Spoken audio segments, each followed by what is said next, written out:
আসসালামু আলাইকুম স্যার। ওয়ালাইকুম সালাম। জল পরে পাতা নড়ে, শুধু আপনার কথা মনে পড়ে। সংসারের অবস্থা তো ভালো না, তাই আপনার কাছে এসেছি। যদি একটা চাকরির ব্যবস্থা করে দেন। আরে হইব, ব্যবস্থা হইব। পড়ালেখা কি পর্যন্ত করছো? গত বছর বিকম পাশ করেছি। বস বস, আপনি বসুন। তোমারে তো চিনলাম না মিয়া। জি, আমার নাম মিশকাত, আমি রসুলপুরের হাফিজ মাস্টারের ছেলে। কেমন আছিস ভাই? মাই কেমন আছে? জি ভালো। আয় এদিকে আয়।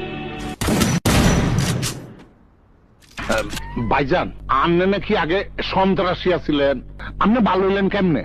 তোমার ভাবি সাবধানে নিয়ে আমি ব্যাংকে যাইতেছিলাম, এমন সময় একদল সন্ত্রাসী আমারে মাইরা ফেলার জন্য অ্যাটাক করে। ওদের সাথে গোলাগুলি করার সময় একজন গর্ভবতী মহিলা আমার হাতে মারা যায়। সে থেকে তোমার ভাবিও বোবা হয়ে যায়, আর আমিও কসম খাই আর কোনোদিন খারাপ কাজ করুম না, কাউরে করতেও দেব না। চালু চালু, চোখে মুখে বালু, আমি শয়তানের খালু।